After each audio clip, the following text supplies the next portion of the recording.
all of you enjoy online study. Today I ask one question. Do you know which is the fastest animal in the world? Can you tell? Yes, you are right. Cheetah. Cheetah is the fastest animal in the world. We have already learned about the story Cheetah's Tears. Today we learn more about cheetah, the real cheetah, facts about cheetah. Height 100 centimeters, weight 65 kg, weight at birth 300 grams, age of maturity 200 years. એટલે કે આ ચીતાના height weight અને કઈ એજમાં એ mature થાય છે એના માટેનું આપેલું છે. હાઇટ 100 સેન્ટીમીટર્સ હોય છે, વેઇટ 65 kg હોય છે, વેઇટ એટ બર્થ એટલે જન્મ સમયનો વજન કેટલો હોય છે 300 ગ્રામ્સ. એજ ઓફ મેચ્યોરિટી એટલે કે કઈ એજમાં એ લોકો પોતાની રીતે બધું કરતા થઈ જાય છે, તો કે 2 વર્ષની એજમાં એ પોતાની રીતે બધું કરે છે. નેક્સ્ટ પોઈન્ટ છે આઈડેન્ટિફિકેશન. આઈડેન્ટિફિકેશન એટલે કે કેવી રીતે આપણે ચીતાને ઓળખી શકીએ. The cheetah has lighter body and its legs are longer than the leopards.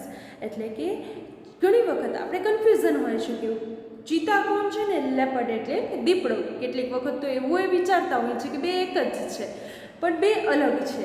દીપડો અને ચીતા, લેપર્ડ એટલે દીપડો અને ચીતા એ બંને અલગ ક્રીચર છે. ફર્સ્ટ ચીતાને કેવી બોડી હોય છે, લાઇટર બોડી હોય છે. એ વજનમાં એકદમ કહી શકાય ને કે પતલું લાગે એવું હોય છે, અને એના લેગ પગ પણ લાંબા હોય છે. એનું કારણ શું છે કે it is the fastest animal in the world, એટલા માટે. It has isolated black spots, whereas the leopard has cluster of spots. એની જે બોડીમાં કેવા આપણે ટપકા, કેના કારણે કન્ફ્યુઝ થઈ જઈએ છીએ કે આ લેપર્ડ છે કે ચીતા છે, તો કે લેપર્ડ હેઝ ક્લસ્ટર ઓફ, ઝુમખામાં હોય છે જે ડાર્ક સ્પોટ્સ હોય છે એના શરીર ઉપર ડાર્ક બ્લેક કલરના, એ ઝુમખામાં હોય છે. જ્યારે ચીતાને કેવા હોય છે આઇસોલેટેડ એટલે કે છૂટાછવાયા હોય છે. એની હેબિટ, હવે એની હેબિટ કઈ છે, હેબિટેટ કઈ છે, હેબિટ અને હેબિટેટ આ બે વર્ડમાં પણ તમે કન્ફ્યુઝ થઈ શકો છો. હેબિટેટ એટલે કે ક્યાં રહે છે, એની રહેવાસ ક્યાં છે, એના માટે એને હેબિટ એટલા માટે શું થશે તો કે એની ટેવ, આદત, એનું રૂટીન શું છે એના માટે. તો અહીંયા હેબિટેટ છે.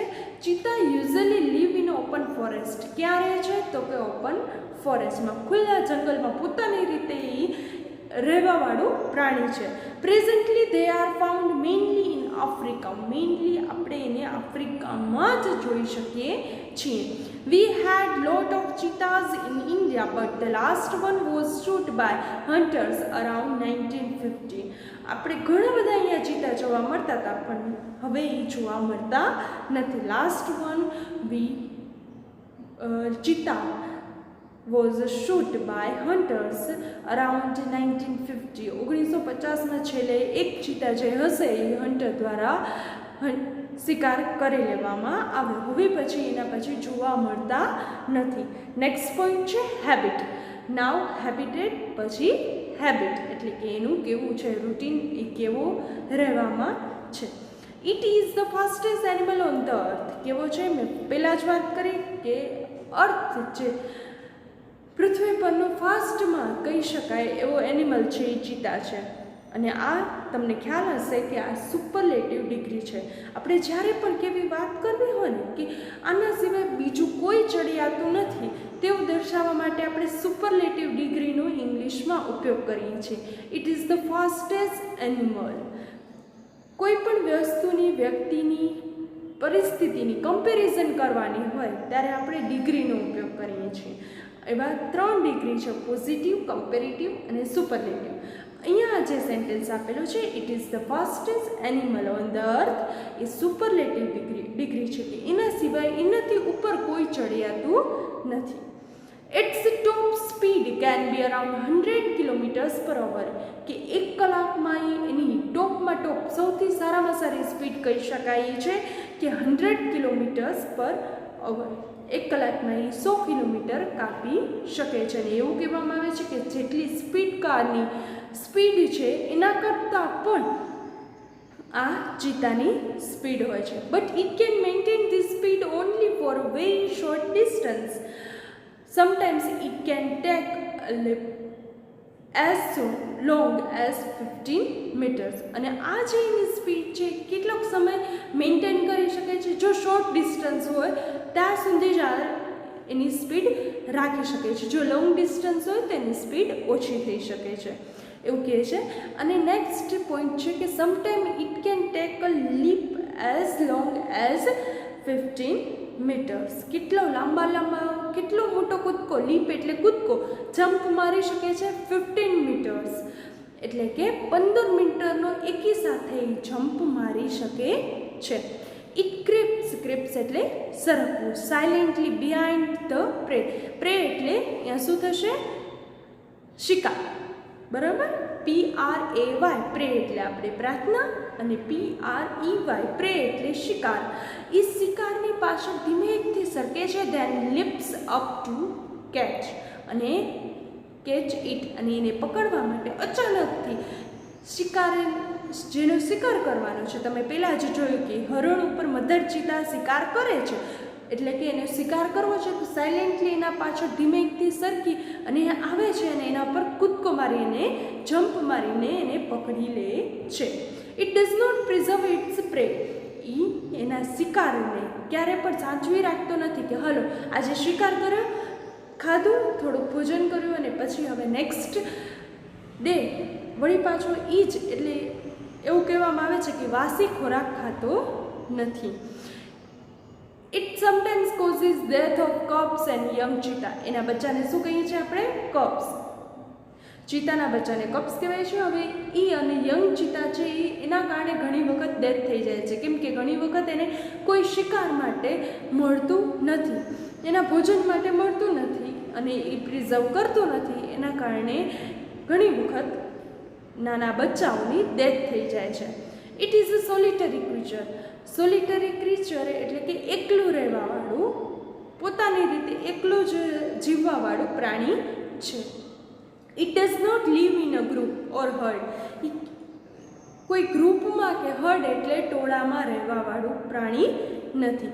It's family separates as soon as the cubs are mature. Cubs એના બચ્ચા જ્યારે મેચ્યોર પોતાની રીતે બધું કરતા થઈ જાય છે ત્યારે એના ફેમિલીથી સેપરેટ છૂટા થઈ જાય છે, અલગ રહેતા થઈ જાય છે અને પોતાની રીતે જીવન જીવે છે. આ એની હેબિટ, એનું રૂટીન છે. એના પછી નેક્સ્ટ છે ડાયટ, કે શું ખાય છે. Medium sized bugs are its main food.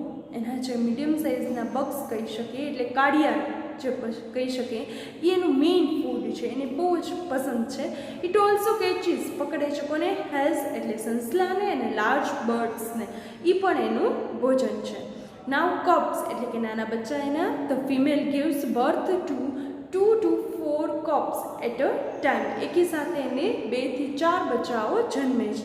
They are very beautiful with long silver grey fur. અને એ કેવા હોય છે? લોંગ સિલ્વર ગ્રે ફર જેવા એના ઉપર ઉછળા, આપણે કહી શકીએ કે એકદમ ક્યુટ હોય છે.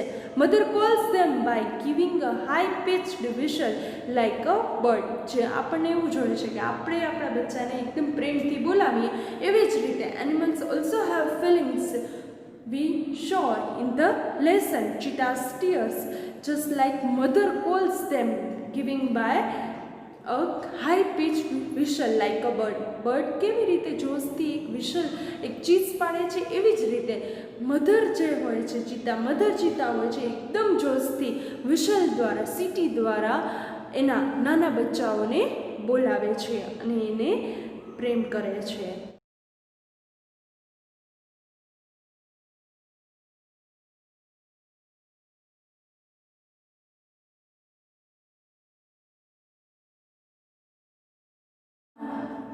We complete our story and also know the facts about cheetah. Now we discuss some questions about this chapter. First question, Which sentences in the text show that Edie was a lazy hunter? એવો કયા બે sentence છે text ચેપ્ટરમાં કે જેનાથી ઈડીની laziness દેખાઈ આવે છે? These deer are really wonderful but I have to run a lot to catch one of them. અને જ્યારે હરણો ચડતા હોય છે ત્યારે ઈડીને મનમાં વિચાર આવે છે કે મને આના પાછળ કેટલું બધું દોડવું પડશે, અને એ એની લેઝીનેસ દેખાડે છે.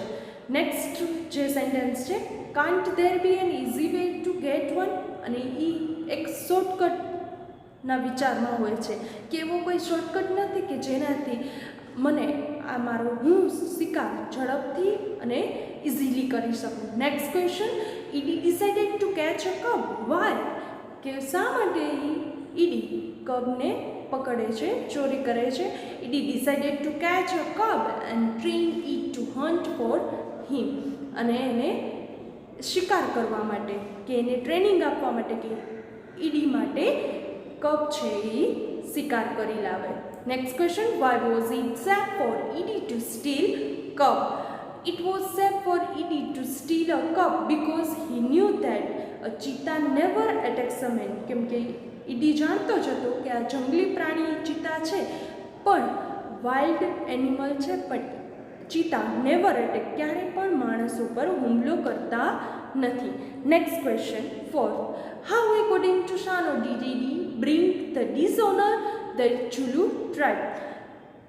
એકોર્ડિંગ ટુ શાનોના મત મુજબ કે ઈડીને આ ટ્રાઇબમાંથી, ઝુલુ ટ્રાઇબમાંથી કેમ ડિસઓનર, તિરસ્કાર કરવામાં આવે છે? A Zulu hunter hunted with his own strength and skill. પોતાની તાકાત અને જે આવડત છે એના દ્વારા જ શું કરવાનું હોય છે? શિકાર કરવાનો હોય છે. But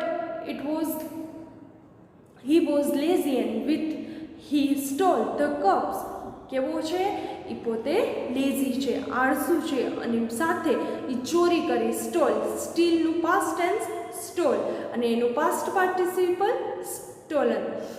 the cups and broke the rules of the tribe. અને કોઈ પણ જાતિ હોય, બધાના પોતાના ગામના રૂલ્સ હોય છે, જાતિના રૂલ્સ હોય છે, જે એણે તોડ્યા છે. એટલા માટે એને thus he brought dishonour to the whole tribe. અને આ માટે એને જાતિમાંથી, એની ગામમાંથી પણ બારે ડિસઓનર કરી દેવામાં આવે છે, બારે કાઢી નાખવામાં આવે છે. Next question, why do cubs and young cheetah sometimes die. કેમ યંગ ચીતા અને કપ્સ મરી જાય છે? Cheetah does not preserve its prey. અને ક્યારે એના જે શિકાર છે એને સાચવતા નથી. ક્યારે શિકાર કરી અને તે જ સમયે ખાય છે, એ એને સાચવીને બીજા દિવસે ખાતા નથી. So if it does not get a prey, અને આ કારણથી જો તેને શિકાર મળે નહીં કોઈ, the cups and young cheetah sometimes die. અને આ કપ્સ અને યંગ ચીતા મૃત્યુ પામે છે. Next, what is the message of the story cheetah's tears. Message શું મળે છે આ ચીતાસ ટીયર્સમાંથી? The message of the story cheetah's tears is that like human beings even animals have feelings. Human બીંગ્સની જેમ જ એનિમલ્સને ફિલિંગ્સ હોય છે.